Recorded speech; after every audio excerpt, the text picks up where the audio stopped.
Greetings, today we will listen to a story about a dad picking a random apparently sentient robot and leaving it unattended with his child. What could go wrong? Tonight we present you, ANTRAN.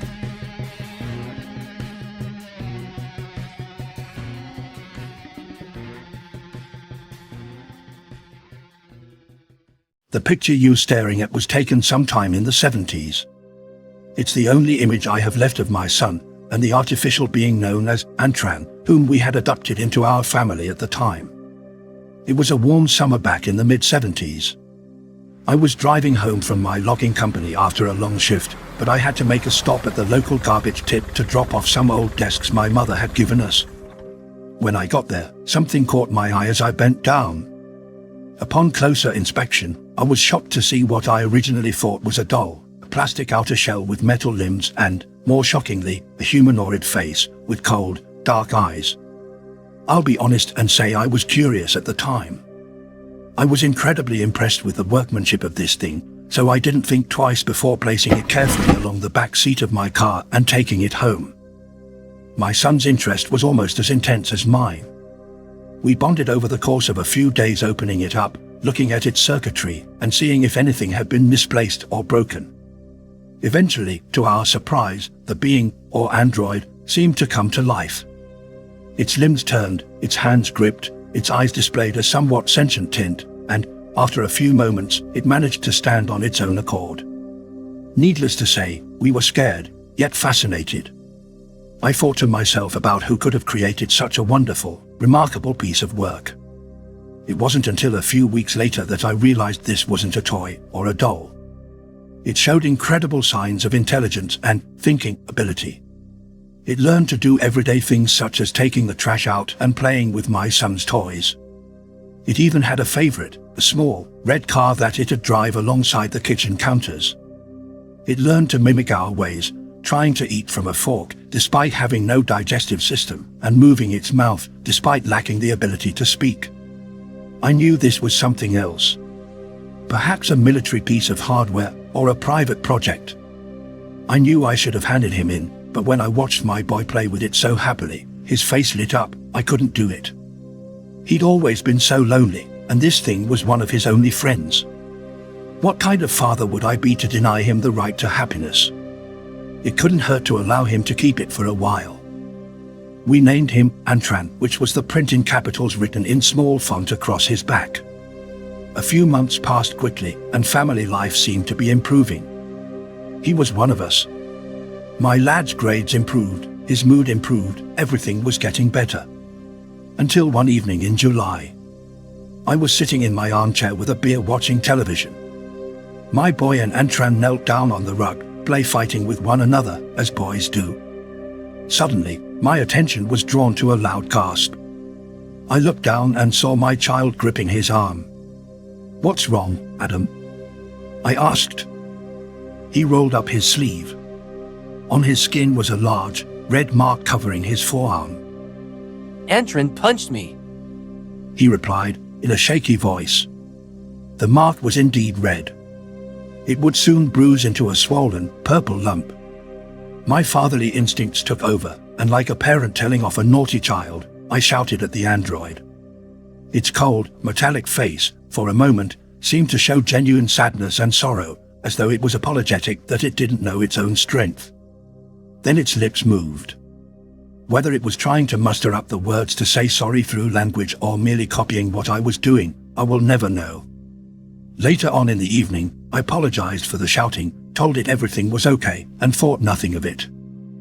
A few weeks later, my child came into my room. It must have been early morning. My slumber was interrupted by the gentle creaking of my bedroom door. "Dad!" he whispered. "Yes, son?" I replied. "It keeps looking at me." "What? What does?" I asked him, through tired eyes. "ANTRAN. He keeps looking at me, at the end of my bed." His voice trembled, fearful. I could tell something wasn't right.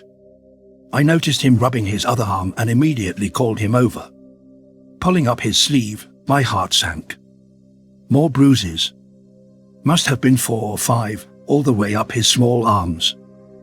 "Take off your shirt, Adam," I asked, trying to keep calm. I could feel a cocktail of emotions rising within me: panic, fear, anger. He took it off, and as the waist pulled over his small head, my heart sank further and my eyes welled up. Before me, my son stood, his small frame coated in bruises of different sizes and shades of browns and purples. Immediately, I got up and stormed to Adam's room. "Nothing," I shouted at the top of my lungs for the being, looking under the bed and out the closed bedroom window.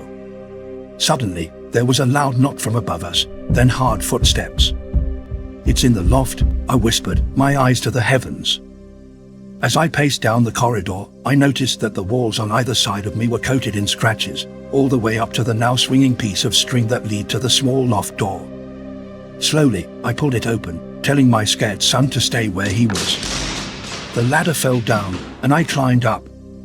Taking a hold of the torch we left on the side of the opening, I switched it on, only to find the small window we had in there smashed. It had escaped. Immediately, I considered calling the emergency services, but who was going to believe me? A sentient metallic being hurting my child? They'd take one look at the bruises and have locked me up for abuse. I had no choice but to keep quiet. Weeks, then months passed.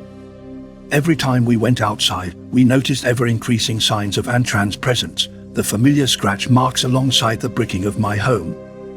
Also, plants had been disturbed, with patches of mud leading up to the windows. I feared for my son.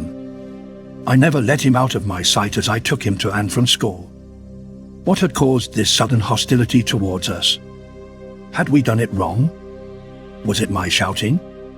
I found myself speaking out loud in the evenings, apologizing to the walls, to an empty room, in the hopes ANTRAN would hear, that he would stop the taunting and endless stalking of my home. But my attempts were in vain, and if I had known what would come, I wouldn't have slept that night. My rest was once again disturbed, this time by a blood-curdling scream. My eyes darted open, and immediately, almost as a natural instinct, I rushed to my son's room. It was too late. The room had been turned upside down. Everything was on the floor, the bedsheets ripped and his window smashed. I burst into tears, screaming at the top of my voice for my son's back. I called the police, telling them he had been kidnapped. They asked if I'd seen the culprit, so I lied and said I hadn't, hoping the images of my son would be enough. Like they'd believe that this doll was sentient or harmful. For the next few days, I cried myself to sleep, sobbing like a child. Life wasn't worth living anymore. I wished I'd never found that thing. I'd betrayed my son's trust in me as a father to protect him. Now, I'd paid the price. It was a September dawn. I was sat in my armchair drinking when I heard the pantry door creak open.